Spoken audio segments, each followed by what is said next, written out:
NDA కూటమి సమావేశం కొనసాగుతోంది. ముఖ్యమంత్రులు, డిప్యూటీ సీఎంల కీలక సమావేశం ప్రధాని మోదీ అధ్యక్షతన జరుగుతుంది. సుపరిపాలన, ఉత్తమ పద్ధతులపై ఎన్డీఏ సీఎంలు, డిప్యూటీ సీఎంలతో ప్రధాని చర్చిస్తున్నారు. ఈ సమావేశానికి బీజేపీ జాతీయ అధ్యక్షుడు జేపీ నడ్డా, రక్షణ శాఖ మంత్రి రాజ్నాథ్ సింగ్, హోంమంత్రి అమిత్ షాతో పాటు ఎన్డీఏ పాలిత రాష్ట్రాల నుంచి 20 ముఖ్యమంత్రులు, 18 మంది డిప్యూటీ సీఎంలు హాజరయ్యారు. ఇక ఎన్డీఏ కూటమి సమావేశంలో 2 తీర్మానాలకు ఆమోదం తెలిపినట్లు సమాచారం.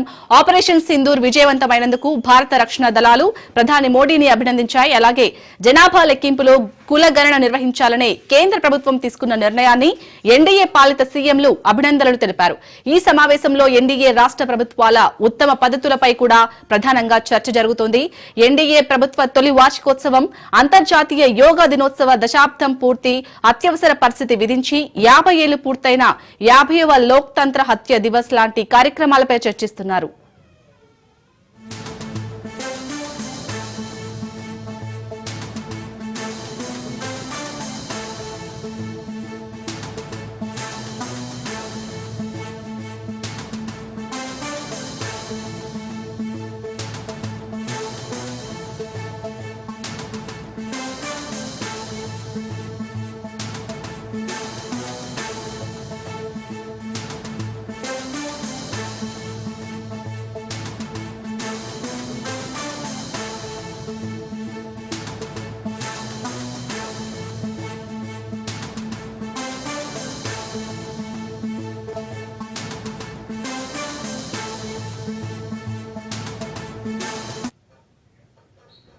ఇక ఈ ఎన్డీఏ కూటమి సమావేశానికి సంబంధించి పూర్తి డీటెయిల్స్ మా ప్రతి సైదులు అందిస్తారు. సైదులు చెప్పండి, మెయిన్ గా ఈ సమావేశంలో 2 కీలక తీర్మానాలను ఆమోదించినట్టుగా తెలుస్తుంది. అప్డేట్స్ ఏంటి?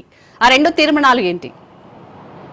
ప్రధాని మోడీ అధ్యక్షతన ఈ యొక్క సమావేశం కొనసాగుతుంది. ఎన్డీఏ ముఖ్యమంత్రులు, ఉప ముఖ్యమంత్రులు, ఎన్డీఏ కూటమిలో ఉన్నటువంటి ముఖ్యమంత్రులు, ఉప ముఖ్యమంత్రుల సమావేశం మధ్యాహ్నం 3 గంటల వరకు కూడా కొనసాగుతున్నట్టుగా మనకి సమాచారం ఉంటుంది. ఢిల్లీలో ఉన్నటువంటి అశోక హోటల్లో ప్రధాని మోడీ అధ్యక్షతన ఈ యొక్క సమావేశం కొనసాగుతుంది. ఈ యొక్క సమావేశానికి రక్షణ శాఖ మంత్రి రాజ్నాథ్ సింగ్, అమిత్ షాతో పాటుగా బీజేపీ జాతీయ అధ్యక్షుడు జేపీ నడ్డా వీళ్ళందరూ హాజరైనట్టుగా కూడా మనకైతే సమాచారం ఉంటుంది. ఈ యొక్క సమావేశం కొనసాగుతూనే ఉన్నది.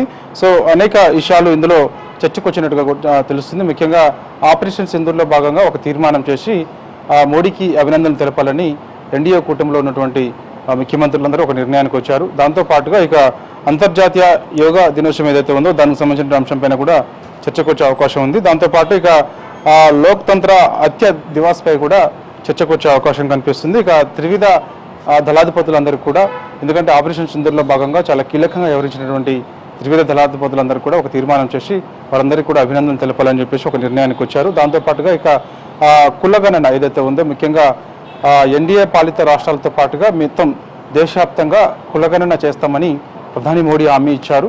సో దానిలో భాగంగా కులగణన కూడా త్వరలోనే ప్రారంభించే అవకాశం కనిపిస్తుంది. సో ఆ కులగణన ప్రారంభించిన తర్వాత